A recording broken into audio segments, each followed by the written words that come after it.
Hello and welcome. I am Photoland, and I invite you to join me on an extraordinary journey to an island nation suspended in time, yet pulsing with an irrepressible rhythm of life.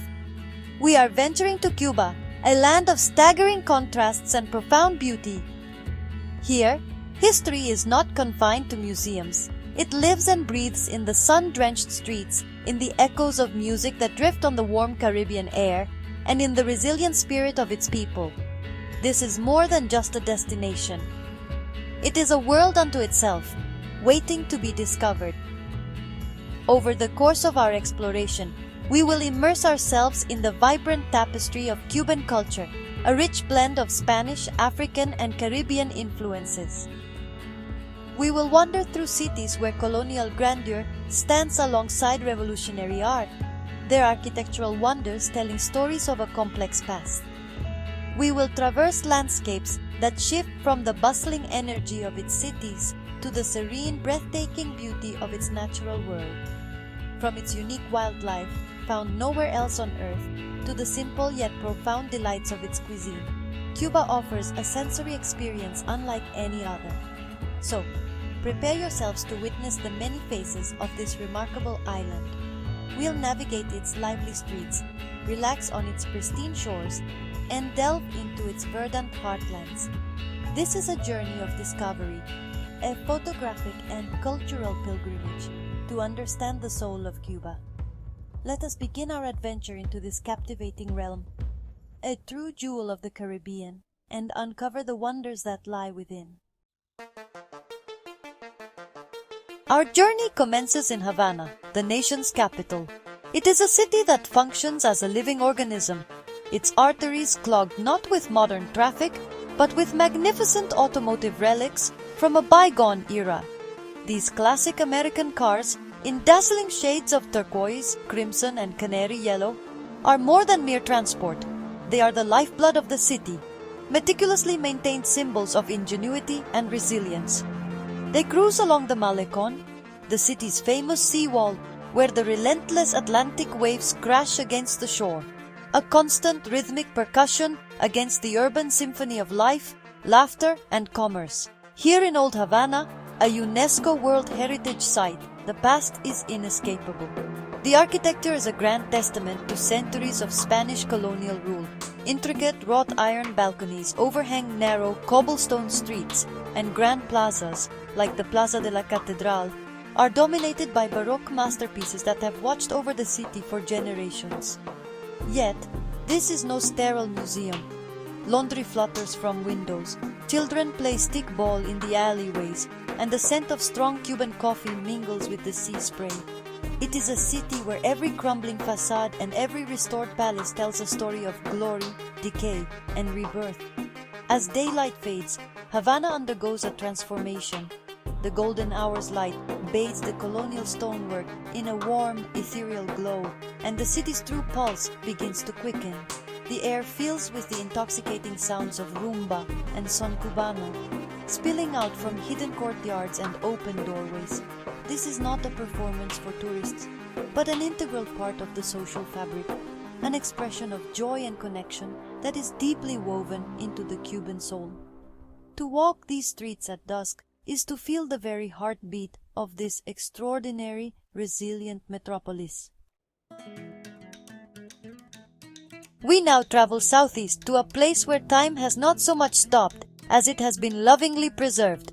This is Trinidad, a town so perfectly conserved that to step into its central plaza is to be transported back to the 19th century. Founded in the early 1500s, its immense wealth was built on the vast sugar plantations that once surrounded it. The grand mansions of the sugar barons still line the Plaza Mayor, their pastel-colored walls and terracotta-tiled roofs glowing under the Caribbean sun. It is a living museum, designated a UNESCO World Heritage Site for its remarkable state of preservation. The true character of Trinidad reveals itself in its details. The streets are paved not with asphalt, but with empedrados, large, rounded cobblestones pulled from the nearby riverbeds, designed to slow the pace of horse-drawn carriages and, today, the wandering visitor. every corner turned reveals another picturesque scene. An elderly woman watching the world from her doorway, a mule-drawn cart laden with produce, or the intricate fan-shaped grills, known as reyas, that adorn the windows, allowing the breeze to flow through while offering glimpses into the cool, dark interiors of these colonial homes. As the sun sets, casting long shadows across the cobblestones, the steps beside the main church, the Iglesia Parroquial de la Santísima Trinidad, become the town's living room. Music begins to play from the Casa de la Música, and locals and visitors alike gather to dance salsa under the stars. This nightly ritual is the essence of Trinidad's charm. It is a place where the grandeur of its past is not a relic to be viewed from behind a rope, but the vibrant, beautiful stage upon which daily life continues to unfold with grace and rhythm. Leaving the colonial cities behind, we venture west into a landscape of almost prehistoric beauty, the Viñales Valley. This is a different Cuba, a rural heartland where the pace of life is dictated by the sun and the seasons. The landscape is dominated by extraordinary limestone outcrops known as mogotes. These steep-sided rounded hills rise dramatically from the flat valley floor, remnants of a limestone plateau that eroded away millions of years ago. Covered in dense vegetation, they stand like ancient sentinels, guarding the fertile plains below, creating a scene of surreal and breathtaking beauty. This valley is the cradle of Cuba's most famous export. The rich red soil here is considered the finest in the world for growing tobacco. Traditional farming methods are still practiced, largely unchanged for centuries. We see the campesinos, the local farmers, guiding teams of oxen to plow the fields, a sight more common to the 19th century than the 21st. They cultivate the tobacco plants with expert care, and after the harvest, the leaves are taken to casas de tabaco, thatched roof drying huts, where they are cured slowly, developing the complex aromas that will eventually become a world-renowned Cuban cigar. Exploring this landscape offers a profound connection with nature. One can traverse the valley on horseback, following winding trails that lead through the tobacco fields and up to viewpoints offering panoramic vistas of the mogotes. Hiking trails weave through the unique flora and fauna, leading to hidden caves, some of which were once shelters for the indigenous population and runaway slaves. The air is clean, filled with the scent of damp earth and wildflowers. It is a place of deep tranquility, a testament to the harmonious relationship between humanity and the land. Our journey now takes us to the coast, to a sliver of land that seems almost purpose-built for paradise. This is the Jicacos Peninsula, home to Varadero Beach. Here, the land gives way to one of the most spectacular coastlines in the Caribbean. For over 20 kilometers, a ribbon of impossibly white sand, as fine and soft as powdered sugar, meets the sea. It is a landscape of pure, uncomplicated beauty, a stark and wonderful contrast to the complex histories of the cities we have explored.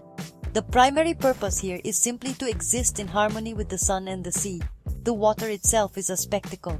It shifts through a mesmerizing palette of blues, from the palest, most translucent turquoise near the shore to a deep, profound sapphire further out. The sea is often so calm and clear that one can see the gentle ripples of sand on the seabed many meters below. This aquatic haven is protected by a vast coral reef, which acts as a natural breakwater, ensuring the tranquility of the waters and creating a thriving ecosystem just beneath the surface. It is a sanctuary, both for the marine life that flourishes here and for the humans who come to seek respite on its shores. This idyllic setting is a natural playground for a host of activities. Catamarans with their brilliant white sails glide silently across the bay, their destinations being small, uninhabited cays or prime snorkeling spots along the reef. Below the surface, a world of vibrant coral gardens and colorful fish awaits divers and snorkelers. For those who prefer to remain on the surface, kayaking and paddleboarding offer a peaceful way to explore the coastline, propelled by nothing more than human power. Varadero is a reminder of nature's simple, powerful allure, a place to recharge and reconnect with the elemental forces of water, sand, and sun. We travel south to the shores of a magnificent bay, to a city with a distinctly different character. This is Cienfuegos, known as the Pearl of the South. Unlike the Spanish colonial strongholds we have seen, Cienfuegos was founded in 1819 by French immigrants from Bordeaux and Louisiana. This Gallic heritage is immediately apparent in the city's design. It is a place of order and elegance, with a perfect grid of wide, straight streets, spacious boulevards, and a refined architectural style that sets it apart from any other city in Cuba. The heart of the city is Parque José Martí, a pristine central square that serves as a focal point for civic and social life. It is surrounded by an ensemble of neoclassical buildings of remarkable grace and harmony. The Teatro Terry, with its gold leaf mosaics and ceiling frescoes, evokes the grandeur of 19th century European opera houses. The Palacio de Gobierno and the cathedral stand in elegant testament to the city's prosperous past, built on trade and agriculture. The cleanliness and organization of the city center give it an air of calm sophistication, a tranquil departure from the beautiful chaos of Havana. Beyond the historic center, the city embraces its stunning natural setting. A long, beautiful seaside promenade, the Malecón of Cienfuegos, stretches along the bay, leading to Punta Gorda, a slender peninsula known for its remarkable collection of early 20th century palaces. The most famous of these is the Palacio de Valle, an architectural fantasy of Moorish and Gothic design, standing like a fairy tale castle at the water's edge. Cienfuegos is a city that showcases a unique chapter of Cuban history, a place where French elegance and Caribbean spirit meet in a setting of breathtaking coastal beauty. No exploration of a culture is complete without understanding its food, the very sustenance that fuels its people and its passions. Cuban cuisine is a delicious and hearty fusion, a culinary history lesson on a plate. Its roots lie in Spanish, African, and Caribbean cooking traditions, blended with a reliance on the island's local produce. It is not a cuisine of delicate spices, but one of slow-cooked, comforting flavors, where simple ingredients are transformed into something deeply satisfying. The national dish, ropa vieja, which translates to old clothes, is a perfect example. Shredded beef, slow-cooked in a rich tomato, onion, and bell pepper sauce until it is meltingly tender. The Cuban sandwich is perhaps the island's most famous culinary export, though its exact origins are debated. Here, it is a humble masterpiece. Succulent roasted pork, ham, Swiss cheese, and pickles are layered on Cuban bread, which is then pressed and toasted until the cheese is melted and the crust is perfectly crisp. It is a symphony of textures and flavors. Beyond these icons, one finds arroz con pollo, that's chicken and rice, picadillo, a savory ground beef hash, and always the essential accompaniments of black beans and rice, known as moros y cristianos, and fried sweet plantains, or maduros. To truly understand Cuban food, one must visit the agromercados, the local farmers' markets. Here, the bounty of the island is on full display. Stalls overflow with tropical fruits like mangoes, guavas, and papayas, their sweet fragrance filling the air. Root vegetables such as malanga and yuca form the starchy backbone of many dishes. These markets are vibrant hubs of community life, places of exchange and social interaction. Here, you see the direct link between the fertile land and the family table, a connection that defines the simple, powerful, and delicious heart of Cuban cuisine. For our final chapter, we journey to a realm ruled not by history or culture, but by nature itself. This is the Zapata Peninsula, the largest and most important wetland ecosystem in the entire Caribbean.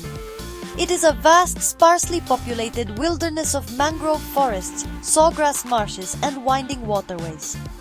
Designated as a UNESCO Biosphere Reserve, this is a sanctuary of immense ecological significance, a wild heart that beats with a rhythm all its own. It is a place of profound solitude and untamed beauty, offering a glimpse into the natural world as it has existed for millennia. This peninsula is a paradise for birdwatchers. It is home to hundreds of species, both resident and migratory. The skies and trees are alive with color and song. Here, one can find the world's smallest bird, the bee hummingbird, or zunzunchito, a tiny iridescent jewel that weighs less than a penny and hums through the air like a large insect. The region is also the last refuge for the endemic Cuban crocodile, a critically endangered species known for its unique galloping gait. Seeing this powerful reptile in its natural habitat is a rare and humbling privilege. Exploring this wilderness requires patience and a sense of adventure. We travel by boat through narrow channels in the mangrove forests, the tangled roots creating an almost impenetrable wall of green on either side. We visit the Laguna de las Salinas during the winter, where tens of thousands of pink flamingos gather, creating a breathtaking spectacle of color against the blue water. The Zapata Peninsula is a vital reminder of the wild spaces that still exist, a complex and fragile world that is essential to the health of our planet. It is the perfect, quiet counterpoint to the vibrant human energy of Cuba, a final testament to the island's incredible diversity. Our journey through Cuba has come to an end, but the images, sounds and sensations of this extraordinary island will linger long after. We have witnessed a nation of incredible resilience, where the grandeur of the past coexists with the vibrant energy of the present. From the living museum of Havana's streets to the timeless tranquility of the Viñales Valley, from the pristine sands of Varadero to the wild heart of the Zapata Peninsula, Cuba has revealed itself to be a land of profound depth and diversity. Its story is written in its architecture, sung in its music, and savored in its food. The true essence of Cuba, however, is found in its people. Their warmth, ingenuity, and unshakable spirit are the island's greatest treasures. It is a spirit that finds joy in the simple act of a shared dance, pride in a perfectly rolled cigar, and hope in the face of adversity. To truly understand Cuba, one must experience it, not just see it. I invite you to walk its cobblestone streets, to listen to its music on the sea breeze, and to connect with the soul of this captivating land for yourself. The wonders of Cuba are waiting. Thank you for joining me, Photoland, on this incredible exploration. If this journey has inspired you, please show your support by liking this video and subscribing to the channel for more adventures into the world's most fascinating places. I would love to hear about your own experiences or dreams of Cuba, so please share your favorite Cuban destination or what you'd most like to see in the comments below. Until our next journey, keep exploring and keep discovering the beauty of our world.